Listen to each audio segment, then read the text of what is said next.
Hi, this is Mike Kennedy, M005 Kennedy. I'm starting a new series on older cameras, film cameras.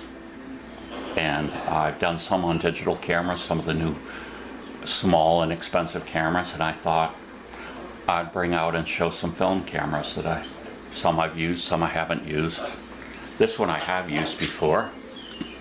This is called the Minolta 16. It was made between 1957 and 1960. It used 16mm wide film. These things were built wicked rugged. I mean, this is really a sturdy piece of machining. And I would wager this works just as well as the day it was bought. I've had a couple of these and I've never had an issue with one of them. I'm sure they do break. You can get disassembly instructions online for them and the manual online, but I've never had a problem with one of them. Let me show you the film. Now actually, because these are so rugged, these aren't extremely rare to find. You could get one of these easier than you can get the film cartridge that goes in it. Okay, here's the plastic film cartridge, and of course, you can understand this is all flimsy plastic, but so there's not as many of these around, and you really need one of these to use this. And all this basically is it's taped together on two ends. There's a spool here with a gear in it, and the film, 16mm film's wound up here. Every time you take an exposure, it advances the film by. This could use sprocketed or unsprocketed 16mm film, although the sprockets might, sorry about that. You could use sprocketed or unsprocketed 16mm film, although the sprockets might get into the image area, but you just have a smaller image, that usable part of the image. The nice thing about this is, and I'm sure why they designed this camera, was there's so many 16mm film being made. So it was very easy for them to get 16mm film for it and to repackage it. This film is actually from July, developed before July '81. Now, these cameras had quite a long run.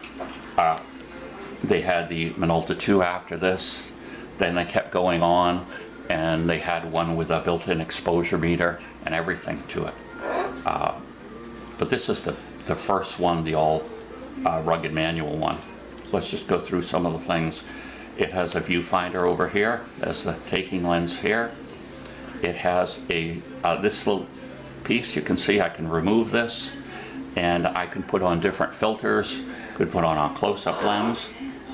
Listen to the shutter. It's quite loud. I'm going to bring it to the camera. It'll be out of focus, but you can hear it better. That was the bird. That was the camera. Sound effects provided by the macaw and the conures. They have to get into the act. Okay, so the nice thing about this too is this is extremely easy to reload yourself in the dark. You just get a piece of 16mm film the right length. You roll it up in here and tape it to the end of the spool here. And that's it. Now, let me show you something else here. Here's a little attachment they made. You can notice there's no tripod connection. So they actually made this little bracket that goes on and converts it so that you can do both. I should have done it this way. You can do both. Put it on tripod, and you can use a flash. Now with this you would have to use a bulb flash. I know we're only used to electronic flashes, and most people are only used to them being built into the camera, but at one time they had flash bulbs, and we'll show you those in a later one. This particular camera has a bunch of manual settings. It's f2.8 to f16, shutter speed's B for bulb. In other words, it keeps the shutter open as long as you want, up to 1/500th of a second. Now, this little mailer came in it, and this is kind of stuck, so I'm not going to rip it off right now, but I'm just going to show you that it has a chart here. If you were to use this color print film, which this is the ASA 100, they give you a little chart to say bright sun, hazy sun, cloudy bright, dull bright. And also you get to learn, if you want to really learn, you can easily. Like I've learned like a 1/60th at f4 with ASA 400 film in a brightly lit office will usually give you pretty good pictures. The thing is now too, back then when they made these cameras, the film wasn't really of high quality. We have like super high quality film now. That's why before digital replaced everything, we had the single-use cameras. The single-use cameras had no exposure control at all. They were usually just ASA anywhere from 400 to 800 film in there, and it just overexposed the film grossly at say the shutter speed would be 125 at f8 or f11. So no matter where you shot it, it did the same thing. And the latitude of the film was so great that you could still get acceptable pictures out of it. So you can imagine what you can do with that film, the fineness of grain that they have for film now, put in a camera like this, you can get much better results. Now I'm not saying the lens on this is super outstanding, but you can still get really good pictures out of this. I do have the instruction manual here. They had other accessories like filters. There's a chart in here that tells you even how to reload your own film. Tells you what length it should be and everything. There it is right there. Well, that's how to bulk load your own film, yep. And they're talking about the flash gun. The flash gun, we'll call it that they had. It used bulbs. It used AG1 bulbs, but you could use any bulbs. They had different filters that went on it. Color filters, close-up filters. They even had a projector, and they even had an enlarger. So the Minolta 16 camera, very usable still today, kind of a cool camera to have. And before you think I'm some kind of brain and I know it all, I want to feature, particularly in this site, and we'll mention them in every other review I do like this, is okay, the Sub Club. Sorry I don't have a good screen capture program. I'm looking into trying to find a good one, but for now you're just going to have to follow me here. The subclub.org is the source for all things information about sub-miniature cameras. Again, cameras smaller than 35 millimeter. We're going to go over here and we're going to look. I've already looked up the Minolta 16. Look at this. We've got one that someone disassembled in anodized pink of all things, but we have a complete, really good chunk of information about it.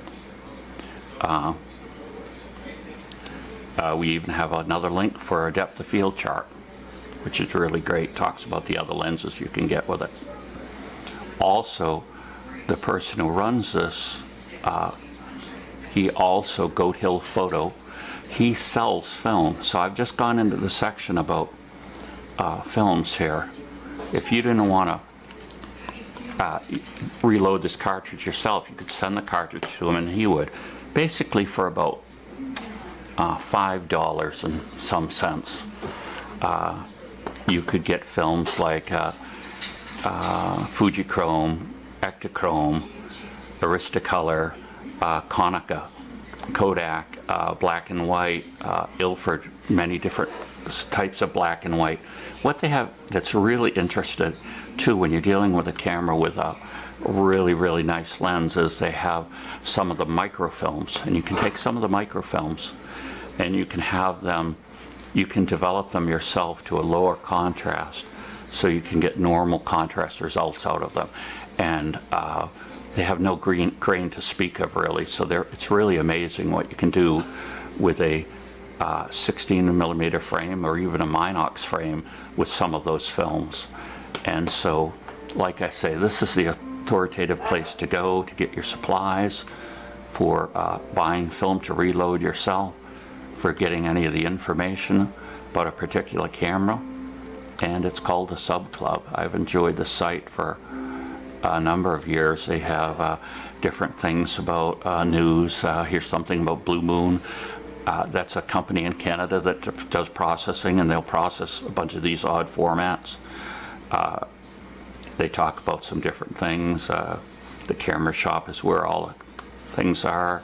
The dark room, they talk about how to process your own film, and there's different links to different things, different suggestion by different people, enlarging lenses and things like that. So subclub.org is definitely the place to go if you have any questions about subminiature film. That's where I basically learned almost everything I know about it. I've gotten some books used that were mentioned on this site and learned things from them as well. So this has been the Minolta 16, the first camera, and we're going to continue on with some other oddball cameras as we go along.